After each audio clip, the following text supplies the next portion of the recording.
qui était le vrai et bon prochain, pour les nécessiteux. Et je crois, frères, que c'est aussi ce que nous devrions entendre aujourd'hui. Si nous croyons au Christ, si nous avons reçu la grâce de Dieu, alors, nous n'avons pas besoin d'être beaucoup convaincus pour pratiquer la justice et la miséricorde. Car nous avons reçu le grand don d'une relation avec le Seigneur, dans laquelle le Christ nous a réconciliés avec Dieu à travers sa vie, sa mort et sa résurrection. Le traitement que nous avons reçu de Dieu est ce que nous devons, par conséquent, rechercher envers les personnes qui nous entourent. Si nous avons été aimés de Dieu, nous devons aussi aimer notre prochain.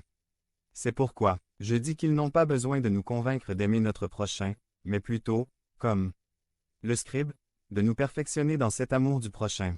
Nous avons besoin que Jésus nous enseigne comment être un bon prochain.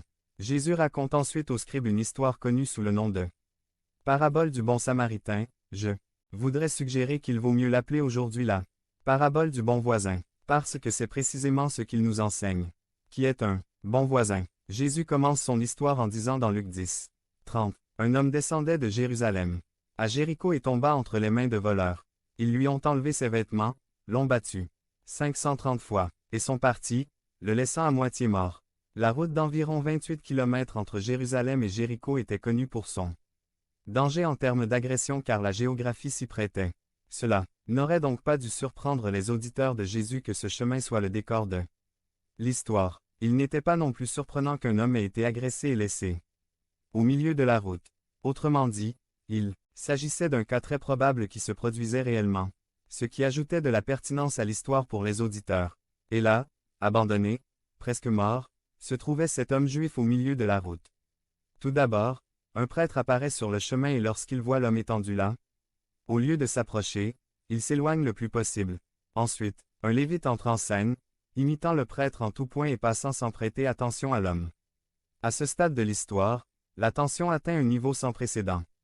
Un homme dans le besoin, dépouillé de tout, de ses biens, de sa dignité, et presque de sa vie, et deux personnages dont, de par leur apparence, on pourrait supposer qu'ils seraient plus sensibles aux besoins des personnes dans le besoin, ou plus disposés à se conformer à la loi de Moïse qui disait d'aimer son prochain. Mais ce que nous constatons, c'est qu'ils ne parviennent même pas à confirmer qu'il était vivant, mais qu'ils s'éloignent plutôt avec indifférence et indolence de cette personne dans le besoin. Mais alors, dans l'intrigue dramatique, un revers inattendu survient. Un personnage apparaît sur la scène dont la simple évocation a dû laisser l'apostrophe estomac du public juif se retourner. Un voyageur samaritain apparaît. Qui étaient les Samaritains? Les Samaritains étaient un peuple qui avait des racines juives, mais qui s'était mêlé à d'autres peuples païens, ce qui en faisait un peuple mixte non seulement sur le plan racial, mais aussi ethnique et religieux. Les Juifs ne considéraient donc pas les Samaritains comme des personnes respectables ou dignes et n'avaient pas de relation avec eux. Dire « Samaritain » était presque une insulte dans une bouche juive, mais c'est précisément ce caractère indésirable pour les Juifs qui s'avère être une leçon sur ce que signifie être un bon voisin. Et ici, j'aimerais que nous apprenions de ces actions ce que signifie être un bon voisin.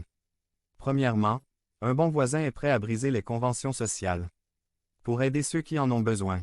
Dans Luc 10, 33, il est dit « Mais un Samaritain qui était en voyage s'approcha de l'homme, le vit et eut compassion de lui. » L'apparition de ce personnage brisait tous les stéréotypes, toutes les conventions et traditions culturelles. Il n'était pas possible, pour la mentalité juive, qu'un Samaritain soit capable d'être sensible aux besoins et à la compassion de quelqu'un. Point.